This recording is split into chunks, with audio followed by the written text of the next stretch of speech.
This is Aurora on the monthly chart, and I dare to say it has bottom. We're going to talk about this most recent surge in price and where price might be headed next. If we go to the weekly chart, we can see this massive gap higher. And although we are off the highs from last week, this candle is still an extended range green candle on very high volume. Before we continue with the analysis, let's look at why price surged this past week. So this article is coming from the Motley Fool. Why September could be a big month for Aurora Cannabis. So we're about halfway through September, and Aurora has been one of the hottest stocks this month. It finished August at a roughly 50 cents. Again, surged at about 115, and it's trading right now at about 98%. So nearly a double in less than 2 weeks. So what's all the fuss about? Well, Aura and other pot stocks have been rallying in talks of marijuana reform in the U.S., including potentially rescheduling cannabis down from a Schedule 1 substance to a Schedule 3.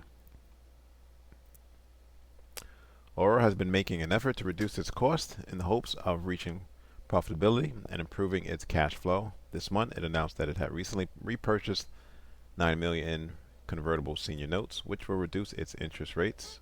The company said that since December 2021, it has repurchased $306 million in convertible senior notes, and estimates that has reduced its interest cost by nearly $24 million. The CEO Miguel said the company has one of the strongest balance sheets of the Canadian LPs and projects that before the end of this year, the company will be generating positive free cash flow. Aura has burned investors badly over the years, but its beaten down valuation also means there's profitability. There's potentially a lot of more upside in the stock now that it appears to be getting its house in order. And with pot stocks gaining more attention due to the talks of marijuana reform, Aura is in prime position to benefit from these developments. The company has achieved positive adjusted earnings before EBITDA for 3 straight quarters. Cash flow has been improving, which means the company's operations are becoming more sustainable. If Aura can achieve positive free cash flow, that also means less risk of dilution in the future. With a more positive outlook, investors are starting to feel more bullish about the stock again, which can lead to an even greater rally as the month goes on. All right, here's the big question. It may be tempting for cannabis investors to buy into this red hot rally, but the prudent thing for investors to do is to wait and see how Aura performs in future quarters. Even if the stock continues to soar in September, the danger is that there could be a reversal next month. That is the kind of volatility that seasoned cannabis investors have become accustomed to. So, a couple of things. If you have been in Aura from the tops, well, and you rode this down decline in price, just stay in the stock.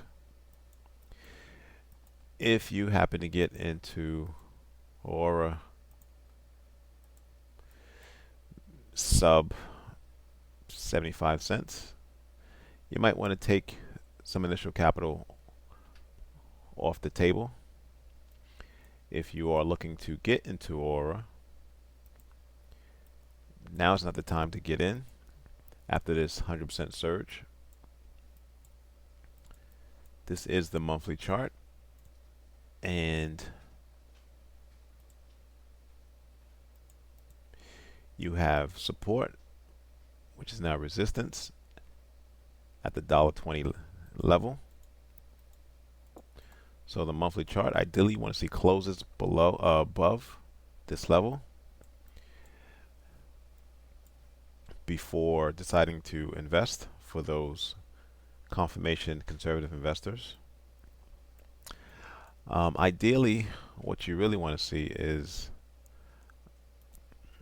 a W pattern, meaning a double bottom,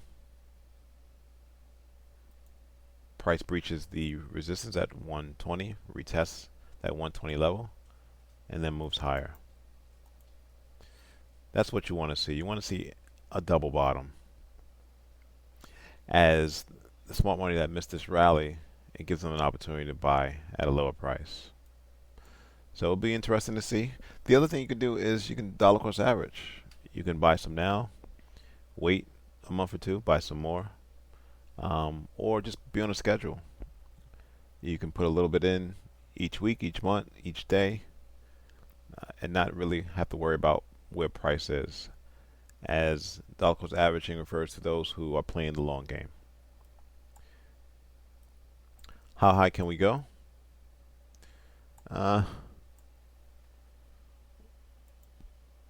Medium to longer term, $4, which was previous support, again now becomes resistance. Got a little patch of sellers at the $3 level, but we're not going to worry about that for now until we get above the $1.20 level. Thanks for watching. Subscribe. Please like the video.